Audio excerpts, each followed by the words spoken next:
Dr. Arvind Virmani, former Chief Economic Advisor, Government of India, and former Executive Director at IMF. Dr. Virmani, it's always a pleasure to have you with us here on NDTV. Thank you. Prashant this side. Dr. Mukhopadhyay, let me first start with you. Is the overhaul of the program necessary at this stage? Very much so. I think the NREGS program started off with a bang, with a lot of interest.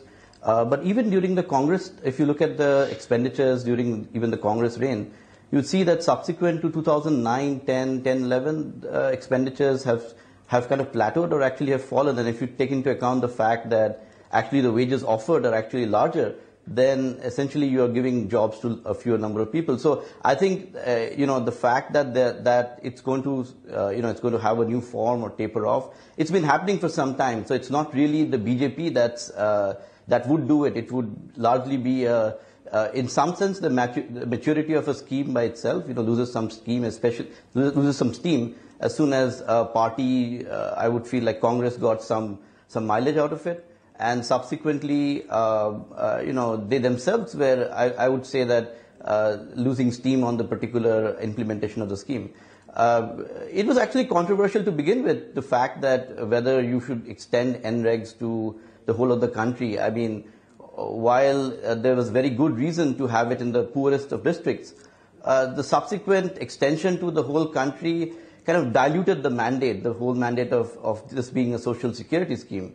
And thereby, after the elections, especially the Gram Panchayat elections that happened in 2010 in many states and 11, you can see that the scheme was already losing steam. So I would say that it would be good if the BJP would, in some sense, add some maybe subtract some component from it, or add some component, or focus it on particular areas, maybe the poorest 100 districts, right? So, in some sense, I think the main idea of the NREGS is social security. And that's where I have a slight problem with the second the idea that's been floating around, the second thing you talked about, which is to add, in some sense, new things, asset creation to the scheme. I think the scheme has been burdened with too much. It's a social security scheme. I mean, it's to give people who are vulnerable a sort of support to get jobs when nothing else is available. So to then expect that it's going to build roads and build hospitals and so on and so forth, I think, that's recipe for disaster. But, right. Two specific points. Let me just get the first word in. I want to ask you, Mr. Mukhopadhyay, what do you exactly mean that it's lost steam? And second, they've got, it requires rural households to contribute workers towards local projects, right? I mean, so why can't, so the overhaul which is being suggested is, well, work has to be done, so let's just sort of channelize it better. I guess that's the idea. So why is it disastrous? I'll just get back to you on that. Dr. Virmani, your first thought, sir. Is the overhaul required? Okay. Well, a little bit of history is useful. The way, it was in my 99 paper, but the way I conceived it were two things. One is that there is cyclical variation in employment in rural areas. That is, you have harvest period, etc., where the demand is high. Then you have off-peak areas where there is no demand. So what I had recommended was that it should be at the minimum wage to ensure that in the off-peak periods there is a job demand in the rural areas. The second variations which used to occur conventionally were the monsoon, good monsoon, bad monsoon. If there's a bad monsoon, there is less demand for labor. So to ensure that. Now, as with many of these schemes, they become all-purpose schemes, welfare schemes. They lose their original purpose. And, again, if you go back a little, I forgot to mention, it was first put in place in the poorest districts, where there is the least amount of employment demand. And then, because of political reasons, it was rapidly expanded. So, yes, a good look at this scheme as it's evolved, it's gone way out of line from its original functions. And has become, a catch-all scheme. That's the problem with all our, many of our schemes and intentions. everybody gets into the hopper and puts in all their demands, and it becomes unworkable. Now, just briefly on the assets, that is very... Dr. Virmani, just to come in there, so are you saying when we say that cut the allocation substantially, so are you saying, well, from a pan-India scheme, take it back to focusing on the poorest districts once again? It was launched in 200 districts, right? My main point was... Is that possible? Would that... Yeah. That was actually the intention, was to experiment and see what's the best way to do it. But there is a difficulty on the asset side, as was mentioned earlier by Mr. Mukhopadhyay. The thing is, you need much more knowledge and much more governance input if you're really trying to achieve something. That's the problem with these schemes. They just become a means of injecting money, because to do anything useful, you require a lot more effort, a lot more governance, and a system. Now, in principle, it could be used for that. For example, we've talked about Rurban, develop the rural areas, Swachh Bharat, cleanliness in rural areas or semi-rural areas. I mean, in principle, you can do a lot of these things, but the issue always is, can you set up the appropriate governance systems to actually achieve it? Yeah.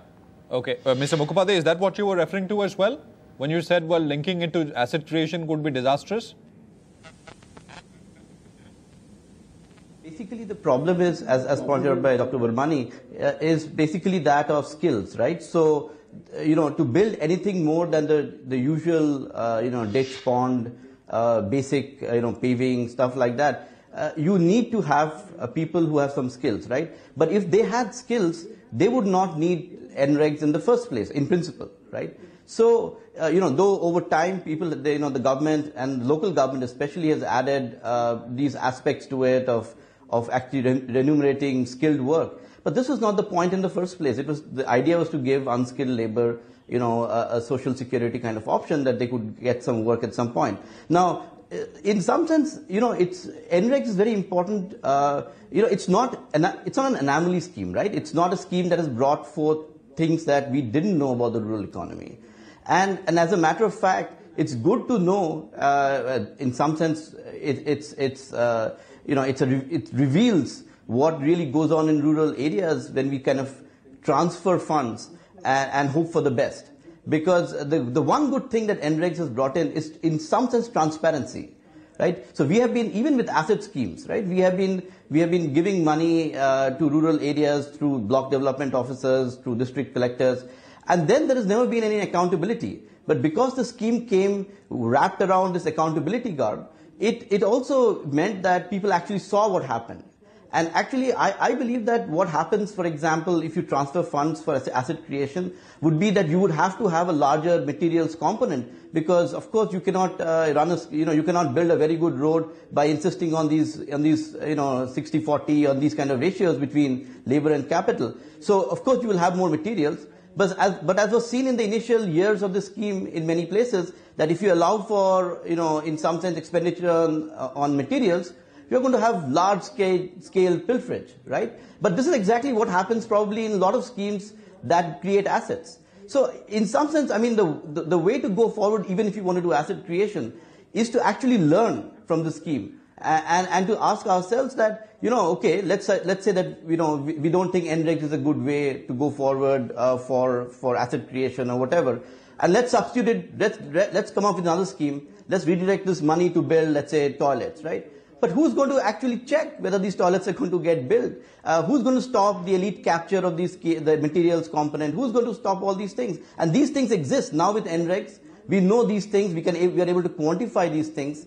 And so, it's not that NREGS has created some problem. NREGS, because of its larger transparency and the data requirements of data flows all the way to households, you can actually check, what is happening. And of course, the social, NGOs have audited the households, the panchayats, and they have figured out that, these things are not being built, or these things are being built extremely poor assets. But this is true for a large number of roads. One of flagship schemes of the BJP or the NDA was the Prime Minister's Gram Sadak Yojana, which I would concede is a slightly more successful scheme. However, if you go to many places in India, you would see that the roads which have been built are now in terrible disrepair. And I know the Finance Commission at some point did put some funds for repair and stuff, but it has not happened. So it's exactly the same story. So just by creating another scheme, just by redirecting the money, I think we are in some sense trying to evade the fundamental problem. And the fundamental problem is that how do you actually transfer public goods? How do you actually give these the public provision of not only employment but everything else to rural areas? And do we go through the decentralized route? So I think the NREGS is actually an eye-opener, that if you actually go through the decentralized route, where you have Zilla Panchayats, you have Pradhans, you have Sarpanches, Panchayat Samitis, and so on and so forth, you are going to get caught in these in the politics of the whole thing, which is very dominant. Now, sometimes in some states this has worked. So one way to, in some sense, implement public goods is to have intense political competition at local level, so that there is accountability. And that has worked in some states. So I know some people have worked in West Bengal, and that seems to work, that there are very close elections where there are parties which are fighting, and it's not one way or the other, that actually you see NREGS implementations being slightly better. But in some other places, this has completely led to elite capture, where some pradhans and some sarpanches have basically pocketed the money, and that's it. And this is going to happen if you do any other scheme too. And this is not going to change with redirecting and the money to another scheme. So I think there is a lot of learning through NREGS that needs to happen before we plunge into another scheme or redirecting money into something else. Yeah, no, but with Aadhaar and all of those things, can't it be? So what you're pointing to is doing it more effectively, right, Mr. Mukhopadhyay? You're saying that can't be done? Yeah. Or are you saying, well, it's desirable if it happens effectively, more effectively, and more targeted, but yeah, it's unworkable, okay. It's undoable. Is that what you're saying? So look, it's not possible to tell you, if we knew the answers, we would be doing it 10 years back. So we have experimented with this kind of electronic kind of stuff. So let me tell you a very interesting story. The only state that seems to be on an upswing in some sense in NREGS, right, is Tamil Nadu, right? And this is a state which is actually stuck to giving wages in cash.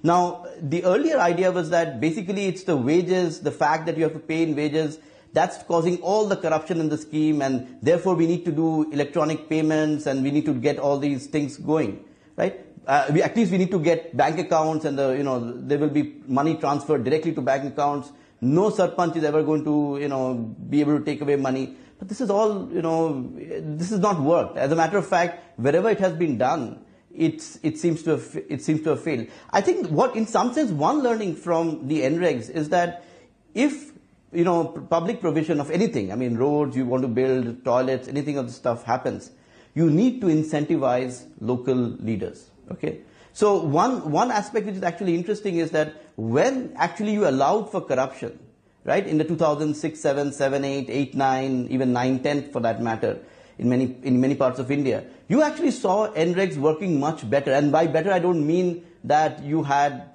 more people working. You actually saw people interested, local leaders interested in getting something done. They knew there would be some social audit, so they got some assets made. They gave people some money. They gave people most of the money, not all. I mean, they of course took something for themselves. But you see, there was an incentive, because the corruption was the incentive. You earned some money through the scheme. Yes. As soon as we started, so then we had this thing that no, we need to stop corruption because we are wasting money. Immediately, the scheme almost shut down in many parts of India. Right? The local leaders were not interested. So what I learned from this, and I think we should think about this seriously, is that if you're trying to run schemes in rural areas by just saying, hey, the sarpanch or the local guy, he's responsible for the job and he must do it. This is not going to work. It's traditionally not worked with BPL and all these things. It's not going to work with these schemes. Right. So one alternative is you need to have like extreme centralization. You have block development officers and district collectors who are extremely, extremely motivated. But we've seen that era, and we know that era doesn't work very well either. So the other is to think about this corruption issue a little more seriously and not to view it so negatively, and to actually think about, so what are we getting wrong? Are we actually not incentivizing local leaders that they would actually want to build nice toilets, they would want to build, and in the process, earn some extra buck for themselves. Maybe we should start thinking out of the box like that, instead of just saying, let's do more of the same. And, these guys are public officials and they need to do it. And I mean, the media is not in the village. Who's going to check if these guys actually do it or not? Because the chances will be that they will not, right? So I think there are some learnings from NREGS which are actually applicable to large number of schemes that one should seriously think about. In terms of this scheme per se, I would say that we should move to we should rethink this expansion of the scheme to everywhere. And I appreciate the point that there are poor people everywhere in India, and so I mean just the fact that there are rich districts does not mean that everyone there is poor. But I mean I think we should first solve, as Dr. Virmani was saying, that the first phase districts were all experimental, but we didn't learn from the experiment that much, and we should learn a little more and before we do this. But we need a scheme just like NREGS, right? Because this is not about giving growth to villages. Growth will come to villages if you give them roads, if you give them electricity, and so on and so forth. Yeah. But this is social security, and we know that roads are like growth, like then you expect trickle down, that everyone in the village will benefit. Yeah, many people will benefit, but there will be a large number of people who will go into poverty just because of a bad monsoon, bad debt, ill health, all these reasons. And there are many of them. These are not a very minuscule amount of our population, and therefore a scheme like this is needed in spirit. Now, whether we want to go down the route of demand-driven, that we need to think about. We need to ask ourselves, what does demand-driven mean? Because in a country where people cannot really express their legal right in urban places, leave aside rural places, what do you expect? What does a right to work mean? And the fact that everyone is going to sit down and demand work, and this demand work is going to aggregate up to some allocation. This, I think, so if we could do this scheme perfectly, which is to aggregate people's preferences and ask for public provision, then I think we would be at a maturity where we wouldn't need a scheme like this in the first place. So we should ask ourselves. I think demand driven is a good idea, in the sense that you've made a number of points. Yeah, you made a number of points. Let me just get a reaction and from Dr. Virmani, who wanted, who had some thoughts as well, who wanted to come in. Dr. Virmani, can you hear me? Yeah, I disagree on 3 points here. One, the issue of roads, the whole point is the roads were made. If they are not maintained, that's a different issue. We have that same problem in Delhi. There are assets here which are not maintained. And many people have said that is this peculiar distinction between plan and non-plan. We have to scrap that and move to an economic definition, which is consumption versus investment. Repair and maintenance is it's a form of investment. Whether you create new assets or you maintain old ones, that investment has to be there. If it disappears, then obviously there is no use. So if the roads are there, that means the road program was a good one. Because the problem is many of the things we don't achieve, which takes me to my second point. If you are going to compare different programs, you have to see their effectiveness. Some people have alleged, I don't know to what extent it's true, that the leakage in the NREGA is as bad as I was the first one to do the FCI food study to show that leakage and inefficiency was about 2/3. Some people like Surjit Bhalla have said it's the same in NREGA. But whatever it is, we have to compare the program's effectiveness, and without that, we can't just make assumption that X or Y is better. And there has been a lot of assumption. I'm not saying by Mr. Mukhopadhyay, but many people just assume that NREGA is going to be much better just because we think it's a good program. That is unacceptable, because I've seen that a lot of times in 25 years, that whichever program I like, that's obviously doing better. That's not true. And third, electronics actually, again, there's a paper in 2006 when I was asked how to increase, what to do about health, education, and all these programs. The only thing I could think of was transparency through electronics. Electronics, not just monitoring, but transparency.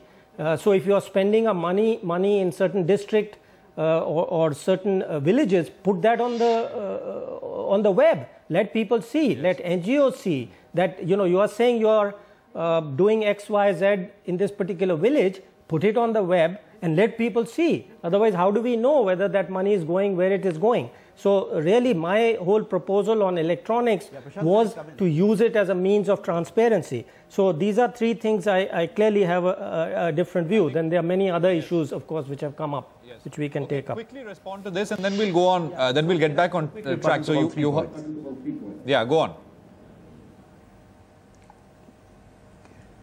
Yeah, so first point, the fact that roads were built, right? So, I mean, many roads, many PMGSY roads are of extreme poor quality. So why I pointed out the fact that they are in really bad shape now and need maintenance was to basically tell you that essentially, you know, when we talk about assets, there is a, you know, there's a whole range, right? Assets not being built, assets being built very poorly, assets which then need to be rechanged every year. And I agree, Delhi has equally the same problem. Huh? The assets are really of poor quality, but we are talking here about really poor quality. I know there are some good PMGSY roads, but I myself have seen really bad PMGSY roads also, which require repair immediately, almost in a year's time, which basically points out these assets are very poor quality. So that's my view on PMGSY. Secondly, on corruption and, you know, to compare across schemes, I've never compared across schemes, and I don't know where Dr. Virmani got that view that I wanted to compare across schemes. My view is that NREGS does things in a certain way, right? And there is some learning from that on how corruption can be, where corruption comes in, and whether corruption is an intrinsic part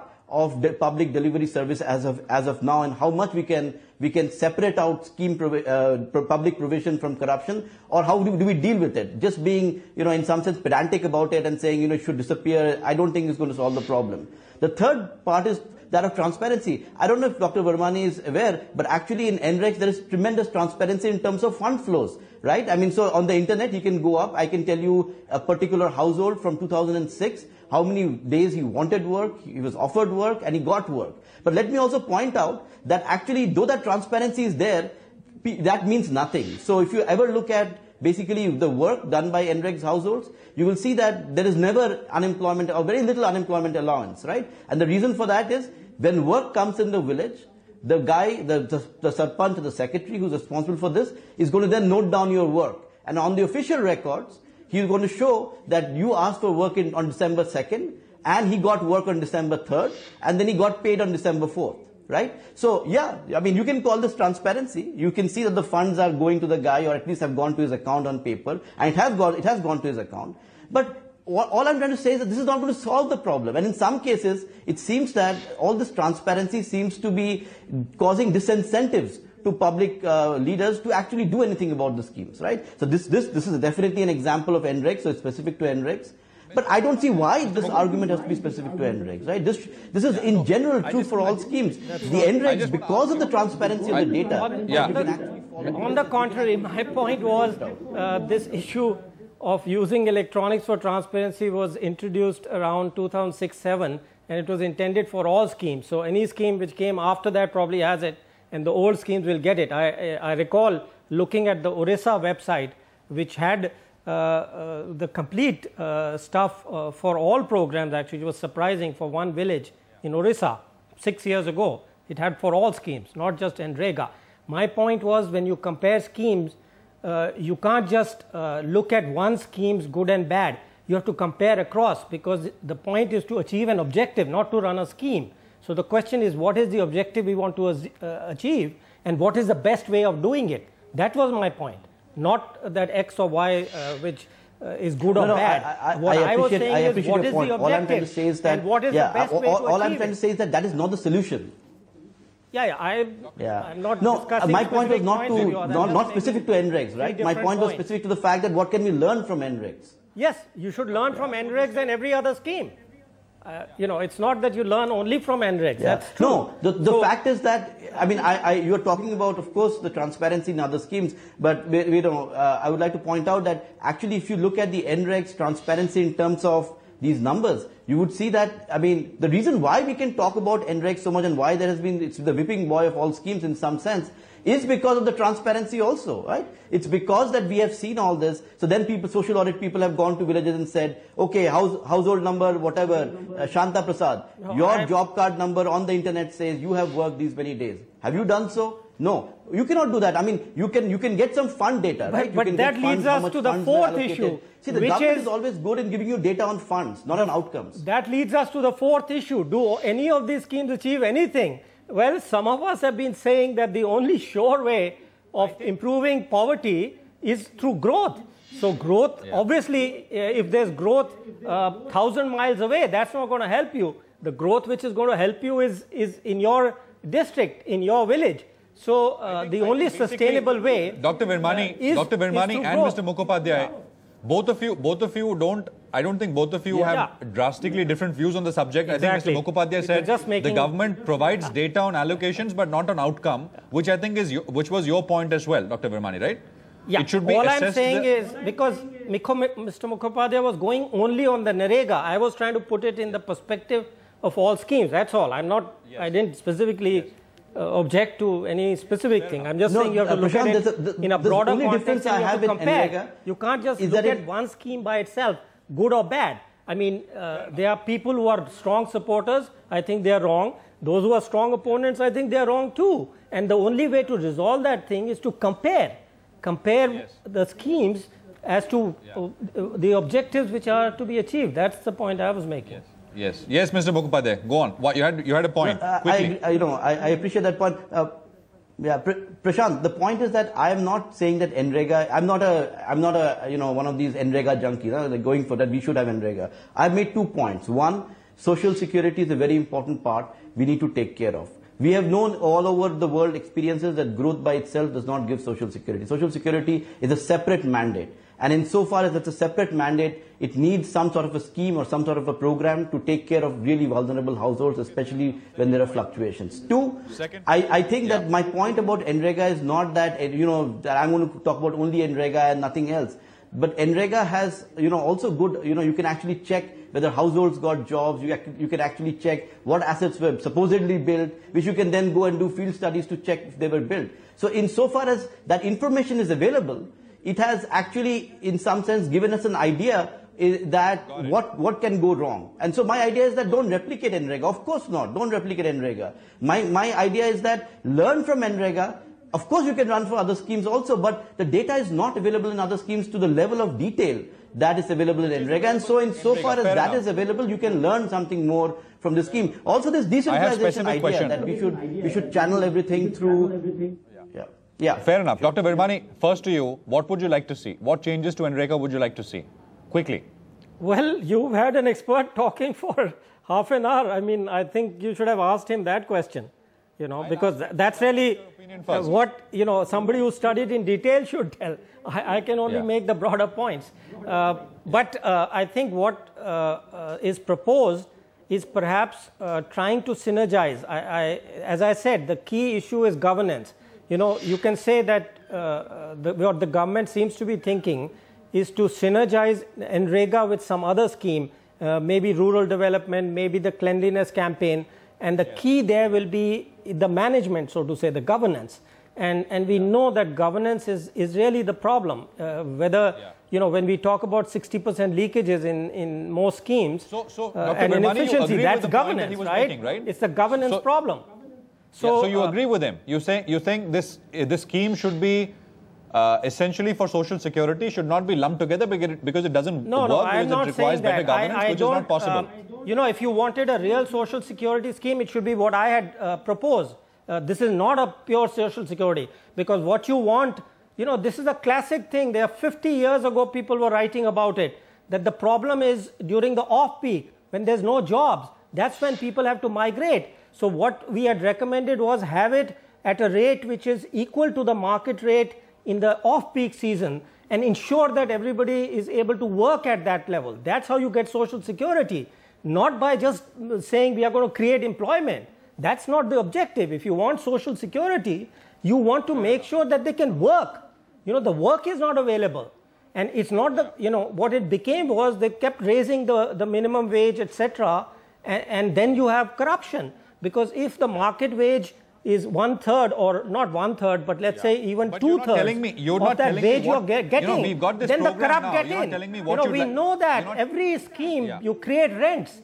You don't achieve the purpose. You create these huge rents, then those people who are supposed to get it don't, The guys who manage it get it. You're creating the incentives for corruption. So what one was trying to think, I'm not saying we got the right thing, but the whole idea was to minimize these rents so that all the vultures don't come in and try to take that money. Yes, but what would you like to, you're not telling me what you would like to see with this program. We've got this program now. Well, one thing would be to do what the original intention was, that to make sure that anybody who wants a job in the off-peak season gets it. Okay, that would be a social security scheme. But if you can't do that, then maybe better to use it for village development. So it's all a question of what you're willing to do politically, no? Right. Mr. Mukhopadhyay, wrapping up, so I just like from you 30 seconds, what would you like to see specifically with regards to this program in the budget? Yes. Okay. The first thing I would like to see is I would like to see it should continue definitely in the poorest districts of India, right? And these poorest districts of India, even if the scheme works in all its problems, people have shown, many researchers have shown in the first few years, 2006, 7, 7, 8, that these households did benefit. These households did, medical expenditures went up. You had people took, it affected people's credit behavior. It affected people's schooling behavior. Women got work. So there were large number of benefits from the scheme to start off with in these poorer areas, right? Now, so that's my first thing, that, if you want to pull back, I'm actually even sympathetic to the idea of not cutting the expenditure on the scheme, but using the same money for a smaller number of districts.